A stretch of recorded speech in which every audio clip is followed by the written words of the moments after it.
दोस्तों welcome to my channel knowledge junction. Supreme Court ने फिर से एक बार पटाखों पे बैन किया है और ये निर्देश दिया है। और ये बैन सिर्फ दिल्ली एनसीआर के लिए नहीं बल्कि पूरे भारत के लिए निर्देश दिए गए हैं।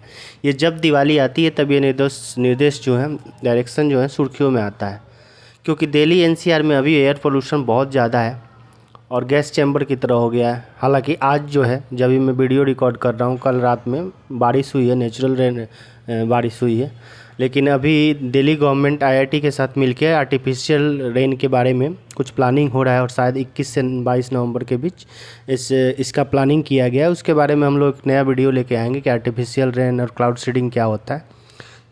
तो सबसे पहले ये समझ लेते हैं कि ये निर्देश कब से, मतलब जो फायर क्रैकर्स हैं उन पे कब से लगाया गया। 2018 में पहली बार सुप्रीम कोर्ट ने ग्रीन क्रैकर्स को छोड़कर सभी पटाखों पे बनाने जाने पे, निर्मित करने और बिक्री करने पे बैन लगाया।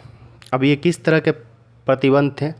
तो पहला तो ये जॉइंट क्रैकर्स, जो आप इस तरह के जॉइंट क्रैकर्स जो आप देखते हैं जो लगातार फायरिंग होता है, इस तरह के पटाखे पे बैन हुए। फिर जिस पटाखों में बेरियम होता है उसके निर्माण प्रयोग दोनों पर प्रतिबंध किया गया। बेरियम का प्रयोग होता है पटाखों में, वो आगे हम लोग जानेंगे कि बेरियम का क्या यूज होता है और ऐसे जो केमिकल्स यूज किए जाते हैं जो शरीर के लिए हार्मफुल है उनका क्या यूज होता है पटाखों में। जो आवाज़ होता है उसके स्तर पे भी रोक लगाया गया ताकि शोर कम हो। जब भी हम लोग पटाखा यूज करते हैं तो 160 से 200 dB तक जो शोर होता है, उन पटाखों का शोर होता है, तो उसको भी लेवल को कम करने की बात हुई सुप्रीम कोर्ट ने की।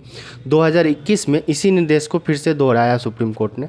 फिर इस साल जो सितंबर 2023 में निर्देश में कुछ बदलाव किए गए, जिसमें जॉइंट क्रैकर से संबंधित कुछ बदलाव हुए और बेरियम के लेवल को कम करना और पटाखे बनते कैसे हैं और जो बेरियम का लेवल है उसको भी कम करने की बात कही गई है। अब समझ लेते हैं कि पटाखे बनते कैसे, ये समझ लेते हैं। इसमें मेनली 4 तरह के विशेष चीज़ों का इस्तेमाल होता है। पहला तो ऑक्सीडाइज़र होता है जिसका काम है आग पकड़ने के लिए। जैसे हम लोग पटाखों को जलाते हैं, जो आग पकड़ता है वो ऑक्सीडाइज़र होता है। दूसरा फ्यूल होता है आग बनाए रखने के लिए, जो बारूद हम लोग यूज करते हैं।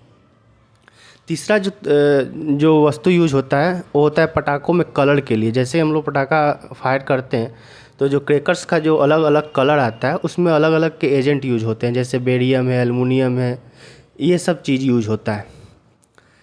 फिर आता है चौथा चीज़ जो है बाइंडर होता है, इन सभी चीज़ों को एक साथ जोड़ के रखने के लिए। तो ये 4 चीज़ों को जनरली मिल के पटाखों का निर्माण होता है। अब इस पटाखों का समस्या क्या है?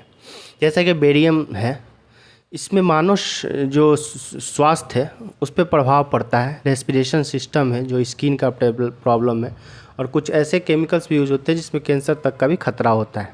जैसे कि बेरियम नाइट्रेट का यूज होता है। अब बेरियम नाइट्रेट का जो यूज होता है ग्रीन कलर के लिए, जो क्रैकर्स हम लोग यूज करते हैं उसमें जो ग्रीन कलर आता है वो बेरियम नाइट्रेट की वजह से आता है। दूसरा जो वाइट कलर का जो ग्लिटरिंग होता है उसमें अल्मुनियम यूज होता है। और ब्लू के लिए कॉपर यूज होता है। और सल्फाइड का प्रयोग होता है ग्लिटर इफेक्ट के लिए। तो ये कुछ केमिकल्स हैं जिनका यूज होता है क्रैकर्स में। और इसके जगह पे सुप्रीम कोर्ट ने निर्देश दिया है कि ग्रीन क्रैकर्स जो होते हैं उनको यूज किया जाए। अब ग्रीन क्रैकर्स क्या होता है? उसमें केमिकल का प्रयोग होता है वो कम होता है, जिससे ह्यूमन हेल्थ जो है प्रभावित नहीं होता है, एयर पोल्यूशन भी कम होता है, और इससे जो शरीर पे, जो स्किन पे जो इफेक्ट होता है ग्रीन क्रैकर्स से, वो भी कम पड़ते हैं। तो इसलिए ग्रीन क्रैकर्स का अभी बढ़ावा दिया जा रहा है। चाहे सेलिब्रिटी से लेके हर लोग आके दिवाली के टाइम पे बोलते हैं कि ग्रीन क्रैकर्स का यूज करें। तो इससे रिलेटेड दोस्तों ये इन्फॉर्मेशन थी। अगर आपको इन्फॉर्मेशन अच्छी लगी हो तो please subscribe this channel, like, share and comment. Thank you.